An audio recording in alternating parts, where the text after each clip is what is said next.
नमस्कार। इस वक्त हमारे साथ हैं छत्तीसगढ़ के स्कूल शिक्षा, अनुसूचित जाति जनजाति, अल्पसंख्यक कल्याण और सहकारिता मंत्री प्रेमसाय सिंह टेकाम। टेकाम जी, बहुत बहुत स्वागत है आपका। नमस्कार। टेकाम जी, 2 साल आपकी सरकार ने पूरे किए हैं।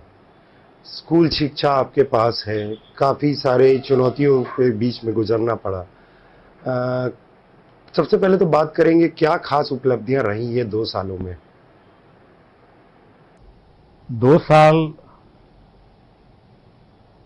के समय गुजर गया, हम लोग का काफ़ी कुछ करने को अवसर मिला। विभाग में अगर देखें तो यहाँ पर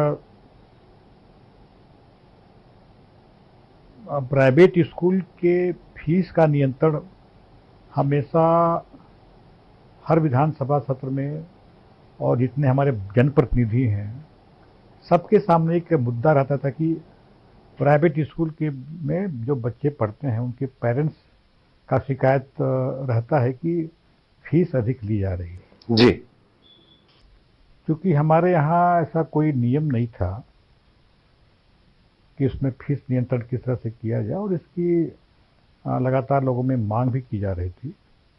हमने अपने विभाग में और माननीय मुख्यमंत्री आदरणीय भूपेश बघेल जी ने कहा कि ऐसा कोई एक नियंत्रण का कोई नियम होना चाहिए। तो हम लोगों ने फीस नियामक विनियम एक नियम बनाया। चूँकि शिकायत करने वाले पेरेंट्स रहते हैं जी। और जिनकी फीस बढ़ती है वो स्कूल के मैनेजमेंट रहते हैं। जी। तो इस नियम में हम लोगों ने एक कानून में ये प्रावधान किया है कि जिनके बच्चे स्कूल में पढ़ते हैं उनके पेरेंट्स की कमेटी रहे और उसमें स्कूल प्रबंधन के लोग भी उसमें रहें। जी। दोनों के सामंजस्य से क्या सुविधाएं वहाँ पर स्कूलों में है, किस ढंग से पढ़ाई हो रही है, लैब की क्या स्थिति है, बाकी पुस्तकालय क्या स्थिति है, ये एक तय करके एक कमेटी तय करे उन सब का अध्ययन करने के बाद कि जितना फीस ली जा रही है वो क्या उतना पर्याप्त है या इससे कम करना चाहिए या उसे अधिक करना चाहिए। वहाँ की सुविधाओं को वहाँ देखते की हुए। सुविधाओं को देखते हुए, क्योंकि हर के अलग अलग स्टैंडर्ड रहते हैं, तो वहाँ की जो परिस्थितियाँ हैं, वहाँ के जो स्कूल का स्टैंडर्ड है उसके अनुसार से जो फीस ली जा रही है। तो प्रबंधन का कहता है कि हमें जितना सुविधाएं दे रहे हैं उसके अनुसार से अगर फीस हम इतना ले रहे हैं, अगर उसमें कोई बढ़ोतरी का अगर बात आती है तो फिर जिला स्तरीय कमेटी उसमें उसको भेजते हैं, वहाँ पर लोग उसको तय करते हैं। तो ये एक जो लगातार जो शिकायतें आ रही थी काफी लंबे उसको काफ़ी हद तक उसको दूर करने का कोशिश हम लोगों ने किया, नियम बनाए हैं और एक सभी कलेक्टरों को इसके निर्देश गए हैं। वो कलेक्टर में जो शासन के जो प्रतिनिधि रहेंगे उसमें जो पेरेंट्स रहेंगे दोनों तरफ से रहेंगे, प्रबंधन के लोग भी रखेंगे अपने पेरेंट्स के लोगों को, और शासन की ओर से कलेक्टर अपना प्रतिनिधि वहाँ पर वो भेजेगा, अधिकारी भी रहेगा और पेरेंट्स के लोग भी उसमें रहेंगे। तो ये इसका ये सबसे बड़ी अचीवमेंट था हमारे 2 साल के अंदर हम लोगों ने देखा। और कोरोना काल में इस साल तो हमारे स्कूल लगभग करीब बंद हैं, करीब 6 महीना हो गए हैं, और इन 6 महीने में चूँकि स्कूल बंद है पर पढ़ाई भी आवश्यक है, बच्चों का स्वास्थ्य भी देखना है। अगर स्कूल खोलेंगे तो कोई पेरेंट्स भेजेगा नहीं भेजेगा, ये तमाम चीज़ें उसमें हैं।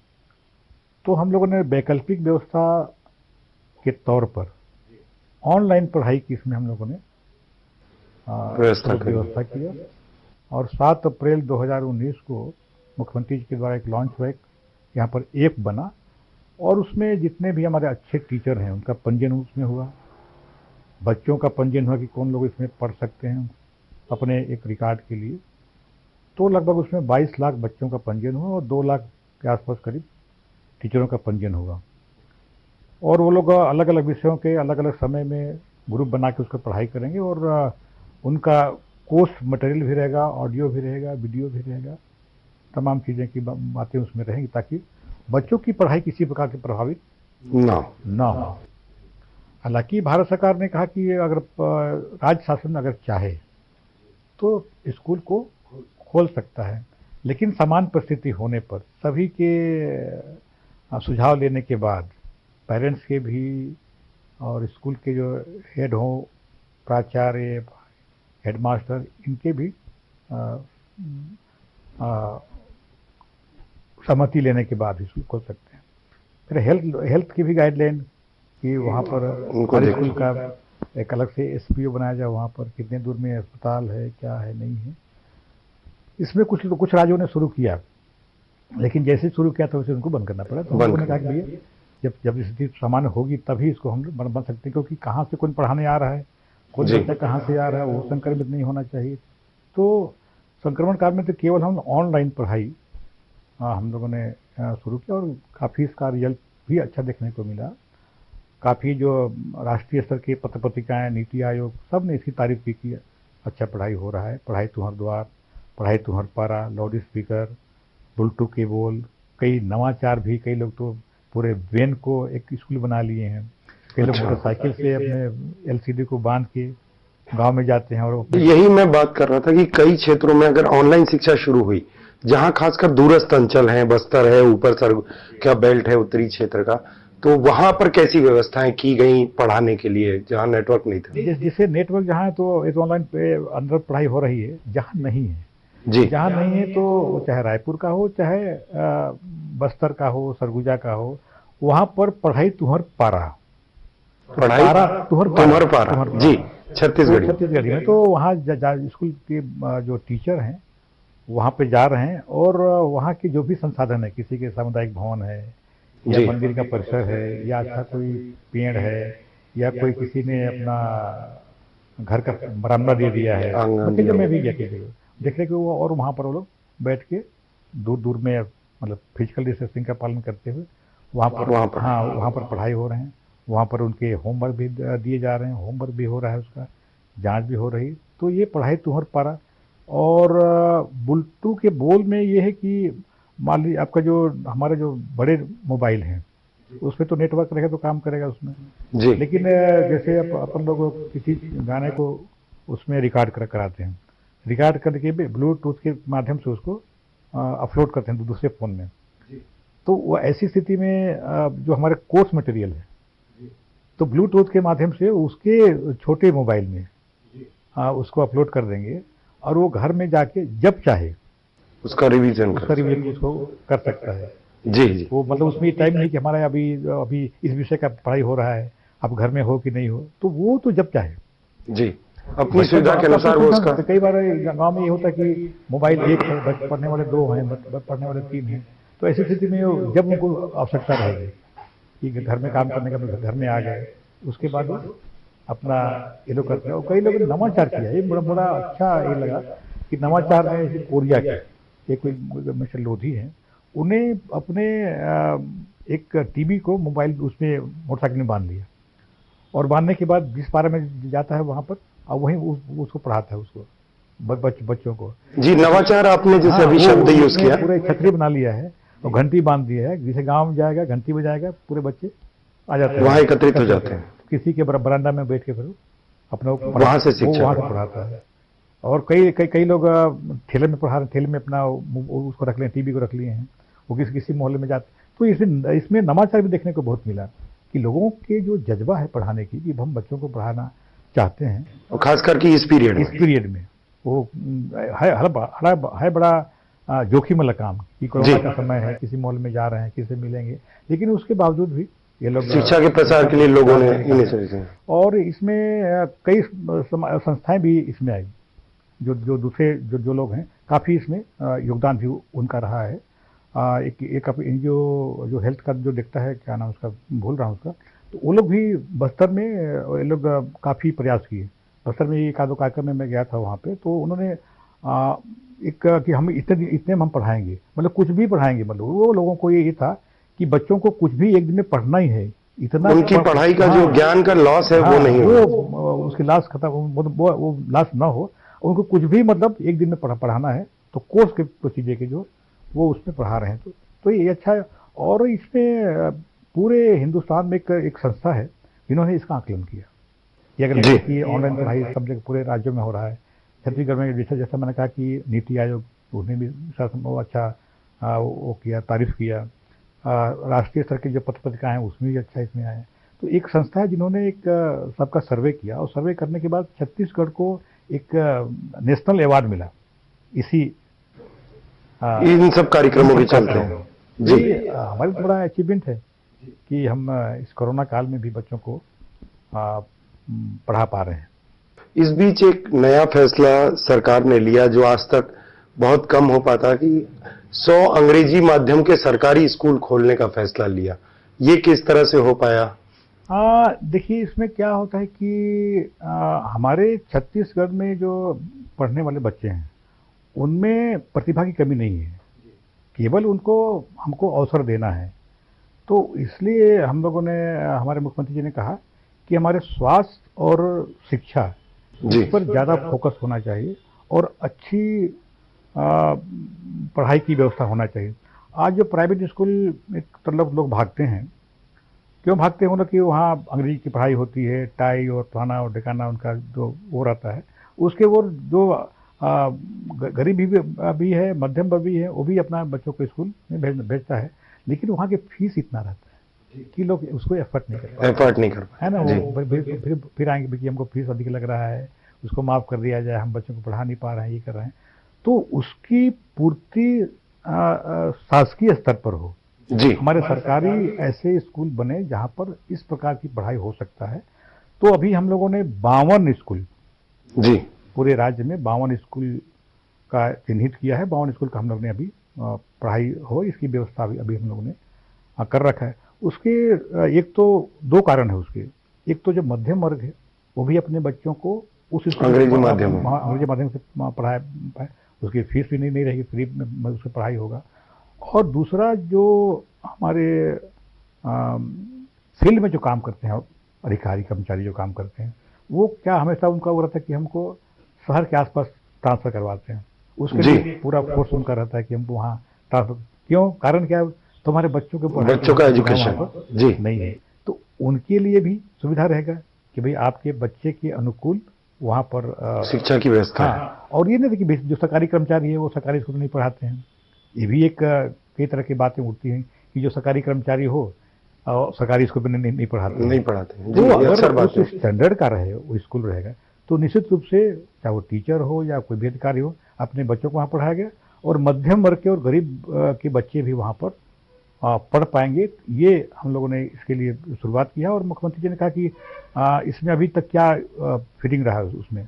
तो मैंने कहा कि सर, हम हर क्लास में 40 बच्चों का हमने एनरोलमेंट का उसमें रखा था कि 40 बच्चे उसमें हमारे आएंगे, पता नहीं मिलेंगे नहीं मिलेंगे जी। लेकिन ताजुब होगा आपको कि एप्लीकेशन कहीं 80 कहीं 100 भी आ गए, दुगने से अधिक आ गए। तो सीएम ने कहा कि अब इसको अगले वर्ष हम लोग प्रत्येक विकास खंड में इसको हम लोग चालू करेंगे। और वो स्कूल में अच्छा, स्कूल का वातावरण भी अच्छा रहेगा और उसमें जो भी पढ़ाने वाले लोग रहेंगे, वो चाहे प्रतिनियुक्ति पे जो टीचर हैं वो जाएं, या नहीं मिलते हैं तो संविदा पे नियुक्ति करें। वहाँ पर कलेक्टर की अध्यक्षता में कमेटी बनी हुई है, वो तय करेगा। और उसमें हमने ये कहा कि थ्रू आउट जो अंग्रेजी माध्यम से क्लास 1 से लेकर क्लास आगे तक जो इंग्लिश मीडियम से ही जो पढ़ाई किया हो उसको हम लोग उसमें रखेंगे, ताकि वहाँ का वातावरण, वहाँ की जो डायलॉग होगा, वहाँ की पढ़ाई होगा, वहाँ का खेल होगा, सारे चीज़ उसमें अंग्रेजी में होगा। और अच्छा स्मार्ट लैब होगा, अच्छी बड़ी लाइब्रेरी होगी जो जहाँ मतलब पढ़ने के लिए, और सारी सुविधा होगी जो अच्छे एक स्कूल में होता है। और वहाँ के जो टीचर होंगे, वहाँ के जो प्राचार्य होगा, हम लोग ट्रेनिंग उसको देंगे, एकेडमिक में ट्रेनिंग उसकी अच्छी हो। और आवश्यकता पड़ेगा तो उनको अच्छे स्कूलों में, राजकुमार कॉलेज होगा या आपके बड़े जो स्कूल होंगे, वहाँ पर उनको भेजेंगे वहाँ उसको देखने के लिए, वहाँ देख के आइए वहाँ पर कि क्या वहाँ की स्थिति है और क्या है वहाँ पढ़ाई क्या पद्धति है। तो ये हमारा एक सबसे बड़ी इस 2 साल में हम लोग ने कर पाए हैं शिक्षा के क्षेत्र में, हमारी उपलब्धि इसको हम लोग मानते हैं। लगभग 100 अंग्रेजी माध्यम के सरकारी स्कूल के फैसले के साथ एक बड़ी उपलब्धि। मंत्री टेकाम जी से हमारी बातचीत का दौर जारी रहेगा। चलते हैं एक ब्रेक के लिए।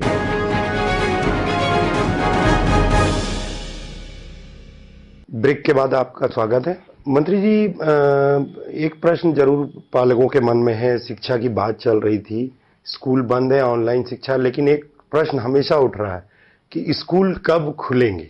ये हर पालक के, हर बच्चों के माँ बाप के मन में ये प्रश्न है। हालांकि अभी तो इसमें कुछ विराम लगे हुए हैं। कब तक उम्मीदें मानी जाए कि ये खोलने के हालात छत्तीसगढ़ में बन पाएंगे? देखिए, कोरोना के संबंध में जो एक्सपर्ट हैं वो बताते हैं कि कोरोना रिपीट भी हो सकता है और रिपीट बढ़ भी सकता है उसमें। और रोज रायपुर, अगर यही छत्तीसगढ़ में देखें तो रोज करीब 1500 कभी 1400 डेली उसके रिपोर्ट उसमें आंकड़े आ रहे हैं। तो जैसे पहले आंकड़ा था वही रिपीट फिर से हो रहे हैं।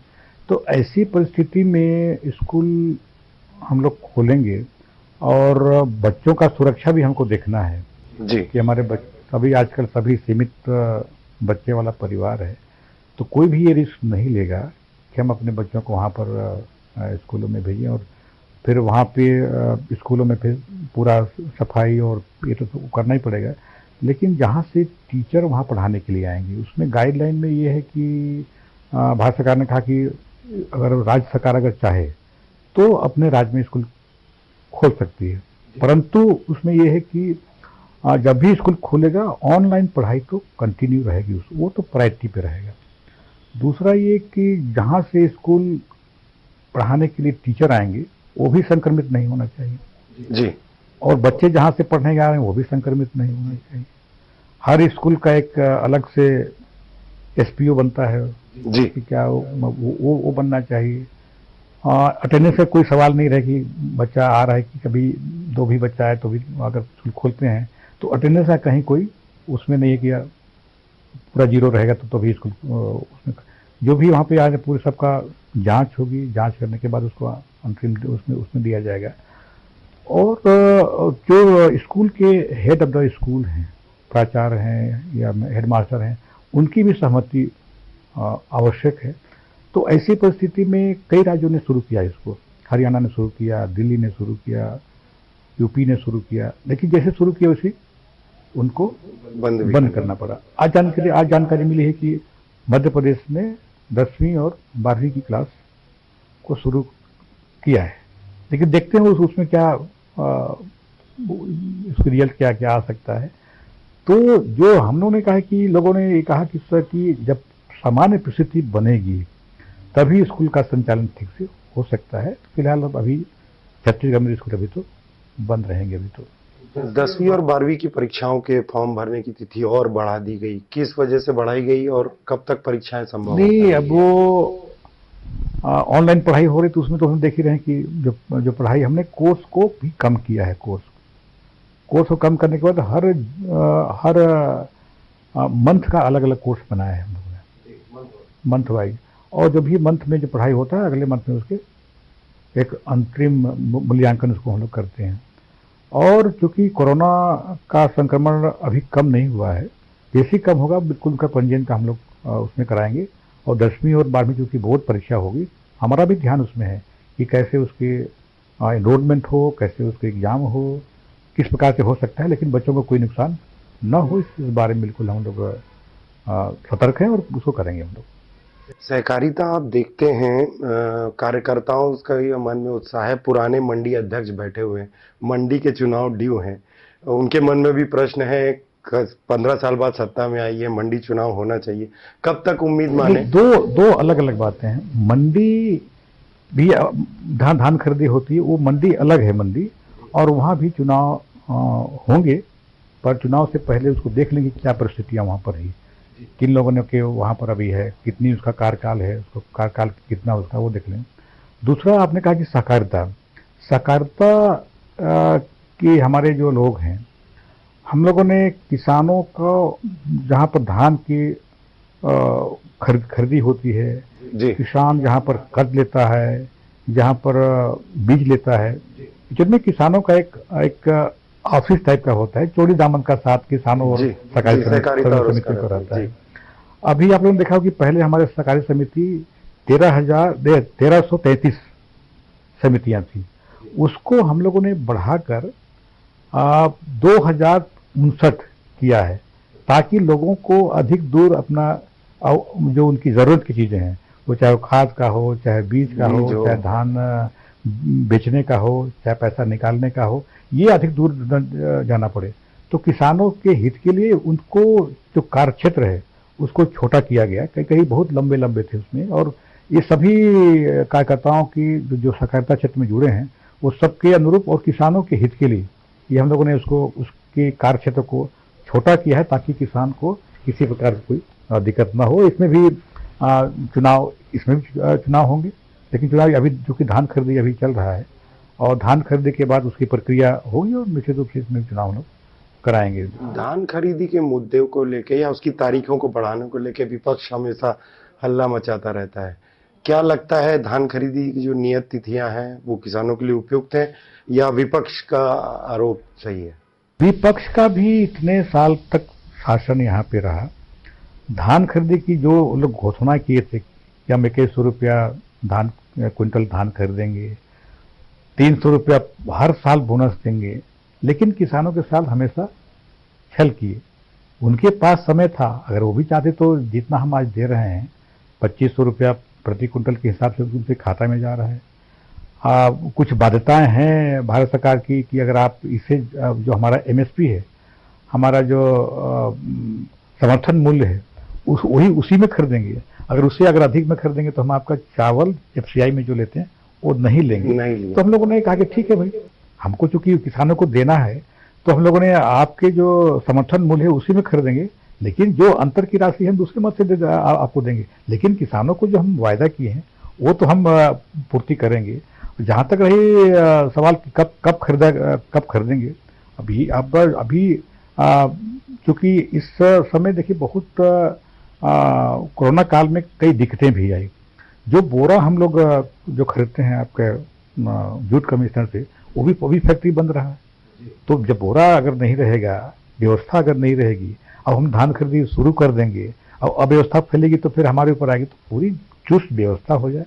हम लोगों ने पत्र लिखा जूट कमिश्नर को, हालांकि जितना हम लोग मांगा उतना नहीं दिया जी। वो बोले कि हमारे पास भी नहीं है। तो अब मतलब व्यवस्था यहीं के मिलों जो मिल राइस मिलर हैं उनसे, पीडीएस के बोरा से हम लोग व्यवस्था करके उसको, लेकिन जो धान खरीदी एक बार शुरू हो जाए तो बंद नहीं होना चाहिए। तो सारे व्यवस्था करने के बाद हम लोगों ने 2300 जो हमारे खरीदी केंद्र हैं वहाँ से हम लोग धान खरीदी शुरुआत किया है। और लोगों के पास क्योंकि अभी पैसा उनके पास है, हम लोगों ने अलग अलग जो अंतर की राशि थी राजीव गांधी न्याय योजना के तहत, किसान न्याय योजना के तहत उनको हर जो किस्त में जब उसकी आवश्यकता थी, हमने जब किसान अपना बुआई शुरू करता है उस समय एक किस्त दिए अपने जून में जी, 21 जून को उस समय दिए। दूसरा किस्त जब उसकी बुआई जब निंदाई करता है या रोपाई करता है उस समय हम लोगों ने उस समय उसकी आवश्यकता होती किसान की, उस समय हम लोगों ने दिए। तीसरा किस्त जब जिस समय दिवाली था, ताकि अच्छे से दिवाली भी मना सके, उस समय हम लोगों ने, तो समय समय पर हम उनको पैसा किस्तों में देते रहे। आज भी हम लोग अगर धान खरीदी करने जाते हैं तो पूछते कि आपका पैसा आया कि नहीं आया, बोले हम चेक नहीं किए। मतलब पैसा आपके पास अभी रखा हुआ है, हम चेक करें तो और धान खरीदी के बाद 1 हफ्ते के अंदर पैसा उनके पास आ जा रहा है। तो आज जो पहले कि टोकन नहीं कट रहा है, हमारा धान नहीं लिया जा रहा है, ये शिकायतें थी, लेकिन अब वो शिकायतें मुझे कहीं देखने को नहीं मिला। एक शिकायत जरूर थी कि हमारा रकबा कट गया है, लेकिन सीएम ये कहीं कहीं शिकायतें थी, लेकिन माननीय मुख्यमंत्री ने बड़ा उदारता से उन्हें कहा कि नहीं, जहाँ किसी का रकबा कट गया है तो एक तो 112 में फोन करके पूछ सकते हैं, और सभी जिला कलेक्टरों को आदेश दिया कि अगर शिकायतें हैं तो शिकायत की जांच कराए, अगर कोई उसमें कहीं कोई त्रुटि हुई है तो उसमें सुधार किया जाए। मंत्री जी, कुछ राजनीतिक पहलुओं की ओर बढ़ते हैं, आपके जीवन परिचय के बारे में भी, कि डॉक्टर, पेशे से डॉक्टर, आयुर्वेदिक डॉक्टर, सरकारी नौकरी, कैसे रुझान हुआ सरकारी नौकरी छोड़कर राजनीति में आने का? अब ये तो ऐसा प्रश्न है कि अब हम लोग तो यहीं रायपुर में पढ़ रहे थे, रायपुर में ही, रायपुर आयुर्वेदिक कॉलेज में का स्टूडेंट रहा है, और यहीं पढ़ाई करते करते हम लोग की राजनीति की रुझान तो रही, पहले से ही रहा। हालांकि परिवार में हमारे कोई राजनीति में हमारा नहीं बैकग्राउंड नहीं रहा, लेकिन कॉलेज के समय में राजनीति में हम बिल्कुल भाग लेते थे वहाँ पर। और बहुत से जो सामाजिक संस्थाएं, उस समय एनएसएस हुआ करता था, एनएसएस राष्ट्रीय सेवा योजना, उसमें बहुत हम लोगों ने काम किया है। तो काम करने के बाद बहुत लोगों से मुलाकात भी हुआ, बहुत से राजनीतिक लोगों से मुलाकात हुआ और उनकी प्रेरणा हमेशा रही और उसके कारण हम लोग राजनीति में आए। और जिस समय चुनाव हुआ 1980 में, उस समय हर जिले से एक यूथ को देना था, बाकी जो टिकट थी तो, लेकिन हर जिले से एक यूथ को आगे लाना था और हम लोग वो कांग्रेस में ही काम करते थे, तो एक कैंडिडेट को उसमें देना था और उस समय यूथ के रूप में हम लोग उसमें आ गए और पार्टी ने काफ़ी सहयोग किया और हम लोग फिर अब राजनीति में आए। उसके बाद से राजनीति में। मंत्री जी, बहुत ही बहुमूल्य समय लेकर आपने हमें समय दिया, हमारे दर्शकों को टाइम दिया, इसके लिए बहुत बहुत धन्यवाद। आपको भी धन्यवाद, आपने इतना अच्छा संभव यहाँ पे हम लोग बातचीत में भाग लिया। आप सबके बहुत सी जानकारी आपसे भी मिली और आपका अनुभव का भी लाभ हमको मिला। आप सबको बहुत बहुत धन्यवाद।